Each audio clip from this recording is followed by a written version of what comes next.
जय हिंद बच्चों, कैसे हो? उम्मीद करते हैं आप लोग अच्छे होंगे। तो प्यारे बच्चों, आज का क्लास लेके फिर आप सबके बीच उपस्थित हो गए हैं।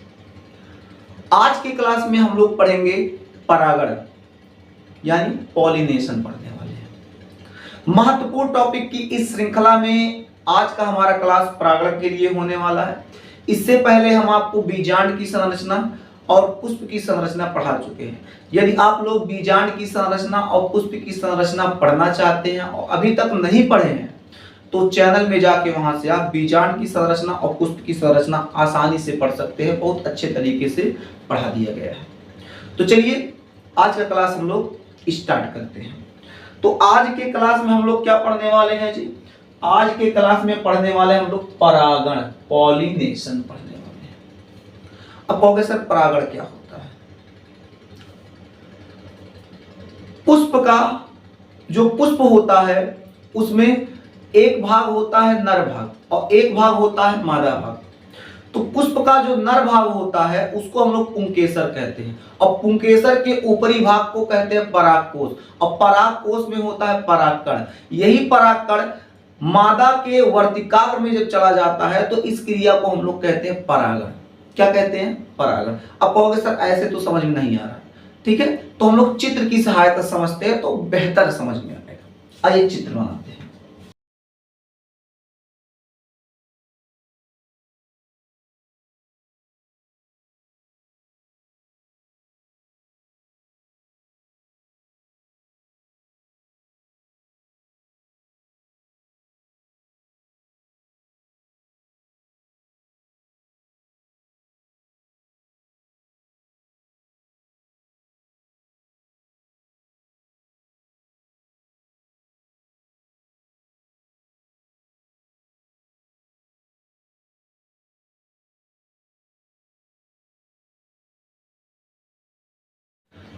अब इस पुष्प को अगर ध्यान से देखें तो पुष्प में एक ऐसे लंबा सा भाग निकला हुआ है। पुष्प में ये सबसे लंबा सा भाग जो ऊपर की तरफ निकला हुआ है इसको हम लोग कहते हैं मादा भाग। यानी एक पुष्प का क्या होता है? एक मादा भाग होता है, मादा भाग। और पुष्प के मादा भाग को हम लोग कहते हैं स्त्री केसर। क्या कहते हैं? स्त्री केसर। मादा भाग के जो स्त्री केसर होता है इसके जो ऊपर वाला भाग एक गोलनुमा संरचना दिख रहा है, छत्रनुमा, इसको हम लोग कहते हैं वर्तिकाग्र।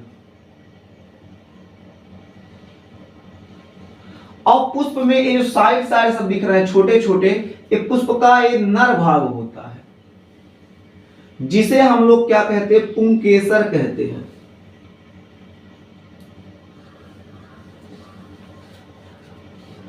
अब पुंकेसर में देखो ये डब्बा छोटा छोटा दिख रहा है, इस डब्बे को हम लोग कहते हैं परागकोश। परागकोश। और परागकोश में होते हैं परागकण। क्या पाए जाते हैं? परागकण। इस परागकोश में छोटे छोटे कण पाए जाएंगे। क्या होंगे? छोटे छोटे कण पाए जाएंगे। इसमें छोटे छोटे कण पाए जाएंगे। इन छोटे छोटे कणों को हम लोग कहते हैं परागकण। तो ये भी परागकोश होगा, इसमें छोटे कण पाए, इसमें भी पाए जाएंगे, इसमें भी पाए जाएंगे, इसमें भी। ठीक है, ऐसे इसमें भी है। अब समझते हैं परागण क्या होता है। परागकोश से पराग कणों का वर्तिकाग्र तक पहुंचने की क्रिया को परागण कहते हैं। जैसे परागकोश है, इसमें परागकण है। अब ये परागकण यहां से कहां पहुंच जाए? मादा के वर्तिकाग्र में पहुंच जाए तो इसी क्रिया को हम लोग कहेंगे परागण। क्या कहेंगे? परागण, पॉलिनेशन।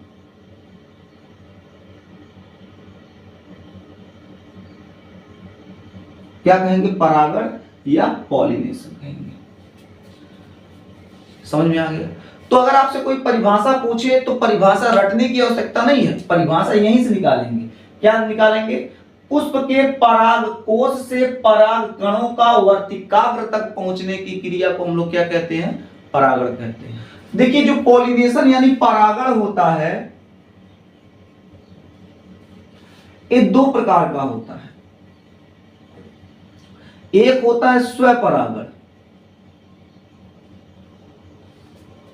स्वपरागण जिसको हम लोग सेल्फ पॉलिनेशन कहते हैं।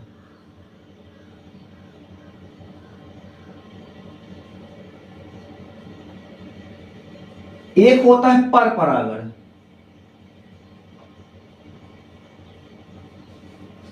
जिसको हम लोग क्या कहते हैं, क्रॉस पॉलिनेशन।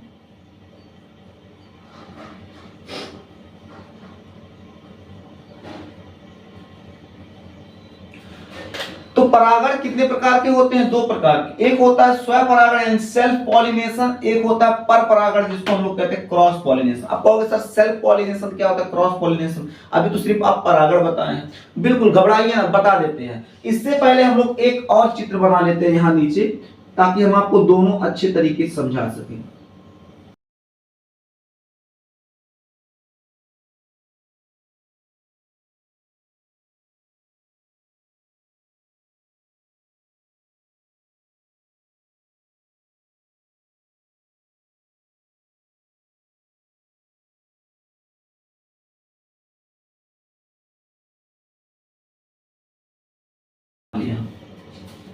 ध्यान समझिएगा, अगर ध्यान समझिएगा, अगर किसी पराग को, किसी पुष्प के परागकोश का परागकण उसी पुष्प के वर्तिकाग्र में चला जाए, ध्यान समझिएगा, किसी पुष्प के परागकोश से परागकण उसी पुष्प के वर्तिकाग्र में चला जाए, या उसी पादप के किसी अन्य पुष्प के वर्तिकाग्र में चला जाए, तो इस क्रिया को हम लोग स्वपरागण कहते हैं। जैसे कहने का मतलब क्या है, एक कोई पौधा है, अब इस पे फूल लगे हुए हैं, अब ये इसका परागकोश है, अब इसका परागकोश क्या है, इसके परागकोश में है परागकण।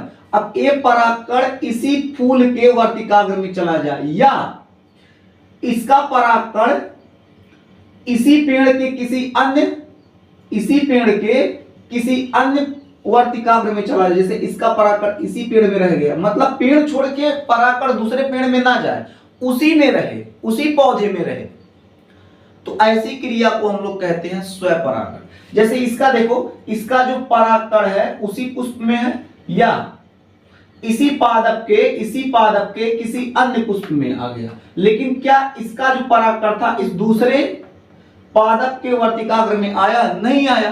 तो मतलब अगर परागकण उसी पौधे के उसी पुष्प में हो, या उसी पौधे के अन्य पुष्प के वर्तिकाग्र में हो, तो ऐसी क्रिया को हम लोग कहते हैं स्वपरागण। क्या कहेंगे? स्वपरागण। बात समझ में आ रहा है? आया समझ में? बहुत अच्छे। ठीक, अब हम लोग क्या देखेंगे कि परपरागण क्या होता है। अगर किसी पादप के परागकोश से परागकण किसी अन्य पादप के पुष्प के वर्तिकाग्र में पहुंच जाए, तो इस क्रिया को हम लोग क्या कहेंगे? परपरागण कहेंगे। क्या कहेंगे? परपरागण। लाइट कट गया। क्या बता रहे थे हम? तो बता रहे थे आपको कि जब किसी पुष्प के परागकोश से परागकण दूसरे पुष्प के वर्तिकाग्र में पहुंच जाता है, तो इस क्रिया को हम लोग परपरागण कहते हैं। यानी कहने का मतलब क्या है, उसी पुष्प का परागकण उसी पुष्प के वर्तिकाग्र में रह जाए, चाहे उसी पुष्प में या उसी पुष्प के अन्य पुष्प में के वर्तिकाग्र में रह जाए, तो इस क्रिया को हम लोग स्वपरागण कहते हैं। और अगर परागकण दूसरे पुष्प के वर्तिकाग्र में आ गया, तो इसको हम लोग कहेंगे परपरागण। क्या कहेंगे? परपरागण। तो स्वपरागण परपरागण में कंफ्यूजन नहीं है? बहुत अच्छा। अब देखिए, जो स्वपरागण होता है, स्वपरागण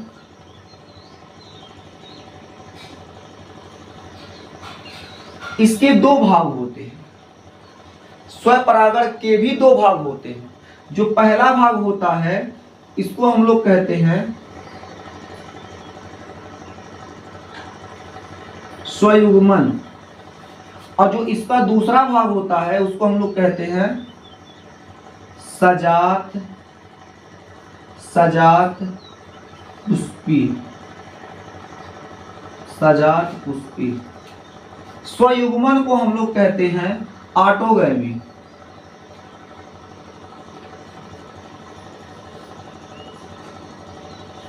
और इसको हम लोग कहते हैं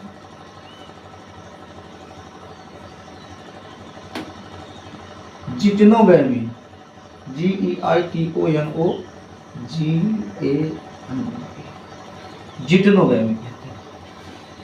तो स्वपरागण के दो भाग होते हैं। क्या? पहला होता है आपका स्वयुग्मन यानी ऑटोगैमी, दूसरा होता है सजात पुष्पी जिटनोगैमी। अब कहोगे सर स्वयुग्मन क्या होता है, यानी ऑटोगैमी क्या होता है, जिटनोगैमी क्या होता है।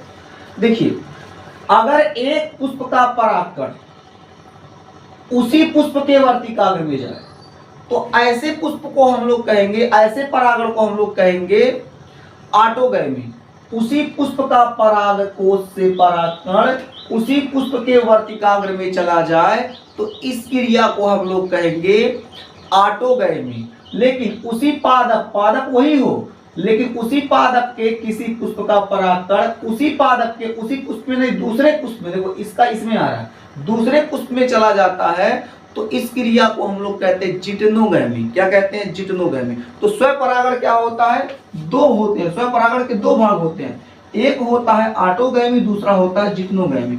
मतलब उसी पुष्प का परागकण उसी पुष्प के वर्तिकाग्र में जाएगा तो ऑटोगैमी, और दूसरे उसी पौधे में दूसरे में चला जाएगा तो हमारा क्या हो जाएगा, जिटनोगैमी हो जाएगा। अब कहोगे सर परागण तो बता रहे, लेकिन ये परागकण जो होगा वो जाएगा कैसे, अपने मान तो उड़ के जा नहीं सकता है। देखिए स्वपरागण जो होता है, स्वपरागण और परपरागण दोनों में क्रियाएं थोड़ा अलग होती हैं।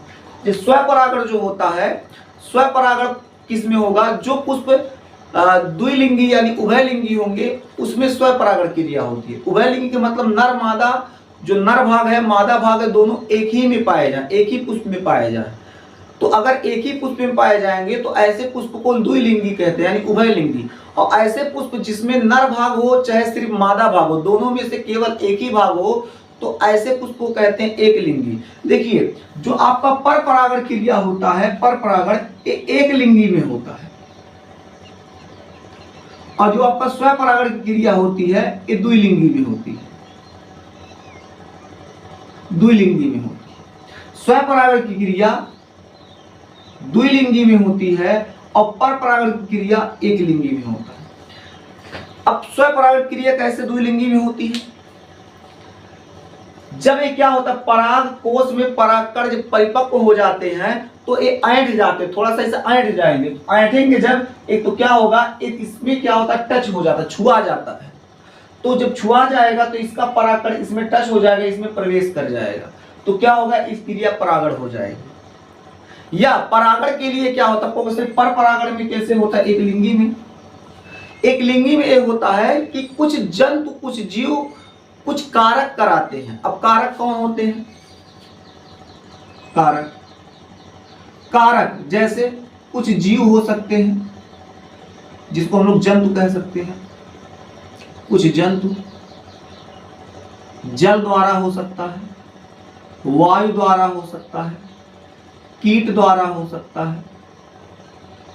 ये सब जो होते हैं ये परागण की क्रिया कराते हैं, पर परागण क्रिया। कहोगे कैसे, जैसे एक फूल है, अब फूल रंग बिरंगा होगा तो भौरा उसको देख के आकर्षित होगा, भौरवा कहेगा चल ललके बैठ जाते, पियर के बढ़ जाते हैं, नील के बढ़ जाते, तो भौरवा क्या होगा, बैठेगा। और जब भौरा इस पे बैठेगा तो उसके पंजे में परागकण फंस जाएगा। अब पंजे में जब परागकण फंस गया तो उड़ के जबकि दूसरे पुष्प पे जाके बैठेगा तो उसके वर्तिकाग्र में टच हो जाता है। जब टच हो जाएगा वर्तिकाग्र में तो इस क्रिया को हो जाए, एक क्रिया हो जाएगी परपरागण हो जाएगी। क्या हो जाएगी, परपरागण। यानी क्या, परपरागण के लिए क्या होता है, कीट जिम्मेदार होते हैं। अगर वायु चल गया, हवा चल रहा है तो परागकण उड़ के दूसरे पुष्प के परागकोश में दूसरे पुष्प के वर्तिकाग्र में पहुंच जाते हैं, तो वायु द्वारा हो गया। पानी बरस दिया, जल द्वारा हो गया, ठीक है। जंतु हाथियों की जा रही है, हिला उला दी तो परागण हो गया, ठीक है। तो कहने का मतलब क्या होता है, पर परागण की क्रिया कुछ कारक कराते हैं, उन कारक को एजेंट कहते हैं। क्या कहते हैं, जो कारक होते हैं उस कारक को एजेंट कहते हैं, AGENT, एजेंट्स कहते हैं। एजेंट्स का काम कौन करते हैं, जंतु हो सकते हैं, कीट हो सकते हैं, ठीक है, जल द्वारा हो सकता है, वायु द्वारा हो सकता है। उम्मीद करते हैं आपको स्वपरागण पर परागण अच्छी तरीके से समझ में आया होगा। यदि आपको अच्छी तरीके से समझ में आ गया है तो वीडियो को लाइक कर दीजिएगा, अपने मित्रों के पास शेयर कर दीजिएगा। आगे का क्लास इसी तरह से आता रहेगा। फिर मिलते हैं आपसे अगली क्लास में, तब तक के लिए जय हिंद।